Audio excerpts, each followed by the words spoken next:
Hello and welcome to Tarot's Daily Insight and the Open Door, your spiritual caffeine for a high vibrational life, unofficially sponsored by Starbucks. I am Mitchell, the Intuitive Messenger, and it is Sunday, June 23rd, 2013. I thank you for taking time to watch this. We've got a full moon today. Summer solstice was Friday. Yesterday was a 16-day. Today is a number 5 day. It's the 23rd. But it's also a 17-day, adding all the numbers up, which is our star card, which we pulled yesterday. Rebirth, brand new beginning. So very excited about that. Oh, and it's 3-card Sunday. So we will be doing 3 cards today, shuffling away, and I will pull all 3 cards and then bring them in one at a time. Our first card today is going to be 9 of Swords, followed by the 6 of Coins, and third one will be the 7 of Wands. Ah, very interesting. Very, very interesting. So, let me make sure I've got this right. Because I stacked my cards on top of each other. So, first card, I'll go ahead and bring this in, and our 9 of Swords. Number 9 endings, 9, wrapping back around to number 1 within numerology and within my belief in tarot. And a very dynamic masculine number moving forward, change for sure. Swords are things that are logical. They're the element air. They're the thinking, mulling things over, thought processes, a lot of mental stuff going on there. Oftentimes this card is about worry, frustration. As you can see, this woman's trying to sleep, but she's kept awake at night by some of her thoughts. In this deck, it's not quite as fearful as other decks. And then moving on, and I'll tell the story at the end. 6 of Coins. Coins are the element earth, and they are about family, resources, finance, money, things like that. Earth is a slow-moving element, and number 6 is a feminine, very peaceful, passive number, very spiritual number as well.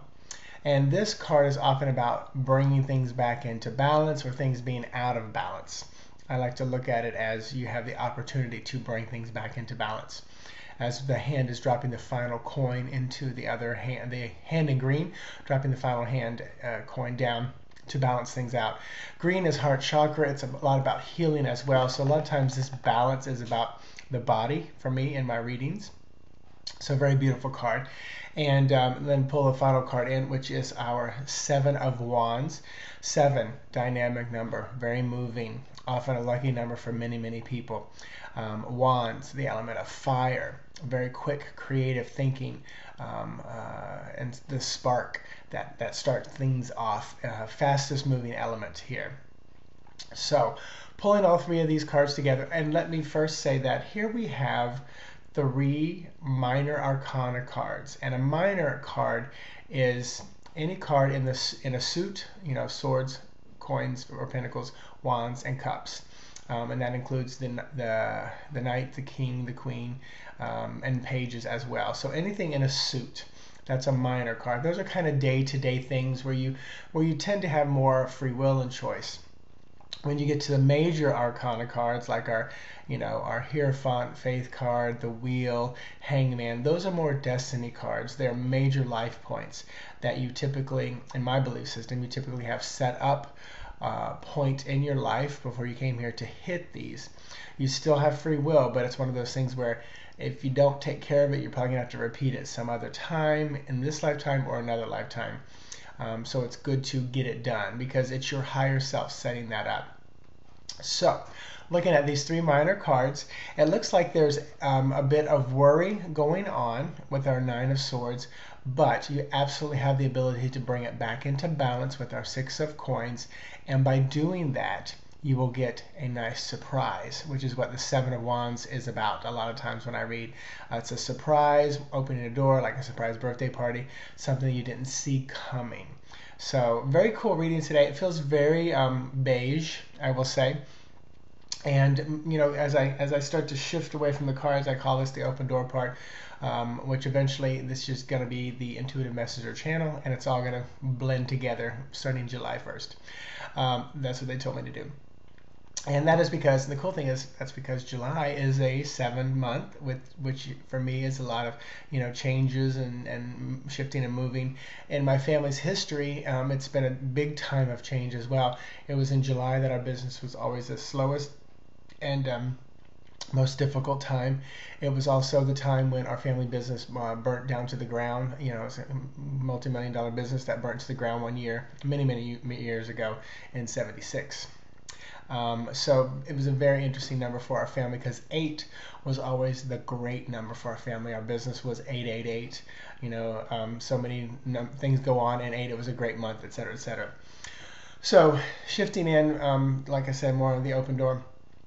I think the lesson here, which is part of the open door, is you absolutely have the ability every day to create change in your life by your belief system, by allowing things to happen rather than forcing them.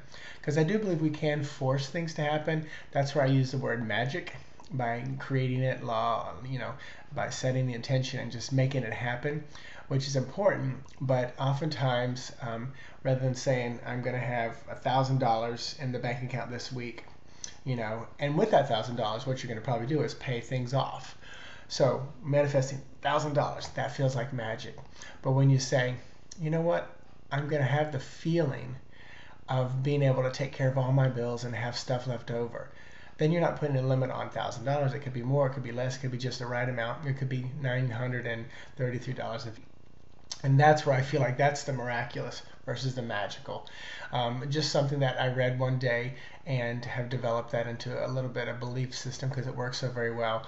Because people all day long are doing things magically, but it's the miraculous that's even more fun. Especially when you look at like an animal doing something like saving another animal or a person's life. That's real miraculous. It just happened. It was allowed. All the pieces fell into place. So you have the ability to create that change with your feelings, your emotions, and your thoughts. Watch where the thoughts are placed. If you continue to worry about something, you're probably going to get it because the universe sees that emotion, that feeling welling up, and it says, let me supply that to them. So if you constantly see the beauty and how you can expand from every situation, whether it be, murder, rape, loss of business, things like that, whether you see how this can expand who you are rather than limit you and hold you in place. Very powerful. I was talking with a friend the other day about Carolyn Mace, who tends to tell it like it is. And I guess she had a woman who, as a child, she was molested 3 times by somebody, and here she is, like 50 years later, and the man stopped molesting her 40 years ago. But every day of her life, she allowed that man to molest her again and again and again and again in her head because she stopped kind of growing at that point. So very powerful words. I can say personally I didn't deal with that, but I dealt with, verbal abuse growing up. And when the verbal abuse stopped, I continued in my own head, believing it until many years later I realized, that person who was verbally abusing me just lashed out, as a child as well. And I continued it when they stopped. So I put a stop to it and realized that I am enough, I am worthy, and I am deserving, and I actually love myself, who I am. And that's a hard one for a lot of people to still say. So I'm going to leave you with that. Find a way to look in the mirror today and honestly, with all your heart, say that you love yourself. Namaste.